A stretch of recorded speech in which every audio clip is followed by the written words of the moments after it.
माँ सरस्वती का वंदन करता हूँ।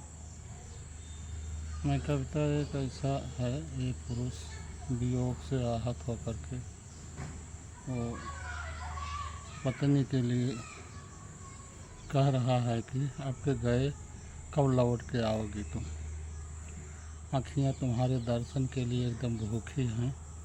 राह देखते देखते मेरे नैनों से पानी गिरता रहता है। रास्ता चलना अपार हो गया है। लाठी के सहारे घूम घूम करके मैं तुझको खोजता रहता हूँ, और जब तक तुम नहीं आओगी तब तक मैं इसी तरह से चकवे की तरह तुम्हें एकटक लगा करके देखता रहूँगा, चाहे 12 बरस क्यों न बीत जाए। इसी पर है ये। अब के गए कब औबा बहुरी की, गईले बहुत दिन बीती हो। अब के गए कब औबा बहुरी की, गईले बहुत दिन बीती हो। आँखिया तोहरे दर्शन की भूखी बा, छुअत नयनवासी बिरहिनी रे हो। अब के गए कब औबा बहुरी की, गईले बहुत दिन बीती हो। आँखिया तोहरे दर्शन की भूखी बा, छुअत नयनवासी बिरहिनी रे हो। रहिया देखत देखत तोहार मोरी सजनी, नैना गयनी सुखाई हो।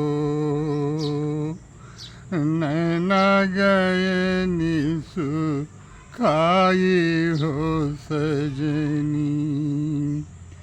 रहिया चलत अपार कई दिहे बजनी गिया हमारे। बिरहे वियोगवा में चल नहीं पाई थ रहिया हो। लठिया का सहारा लईके घूमी था तोहरे बिरह वियोगवा में चारोरी मोरी सजनी। गिराए गिराई के नैनन से बिरही सुइया, चारोरिया तोहका खोजी था मोरी सजनी हो।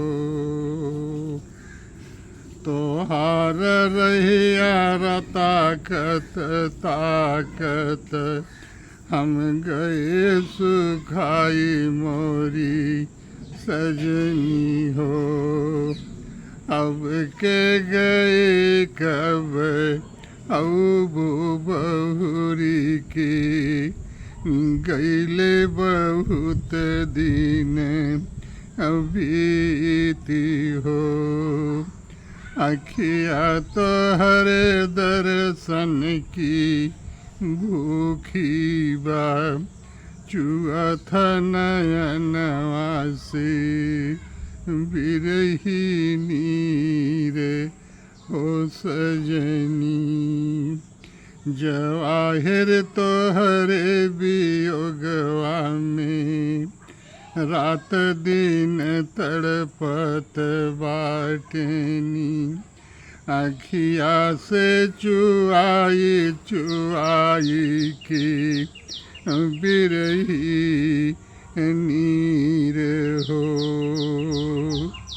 तोहरे दर्शन के खातिर उनकर रुकी बा जीवन की डोर हो। जब तक लौट के न अब मोरी सजनी, तब तक देखत रहब रहिया तोहार मोरी सजनी हो। चाहे बीत जाए 12 बरिस हो मोरी सजनी, अब के गए कब अब बहुरी की गईले बहुत दिन बीती हो। आँखिया तोहरे दर्शन की भूखी बा, चुअथ नयनवा से बिरही नीर हो। चुअथ नयनवा से बिरही नीर हो। जब तक लौट के न तू अब मोरी सजनी, तब तक देखब रहिया तो हार मोरी सजनी। चाहे बीत जाए 12 बरिस हो।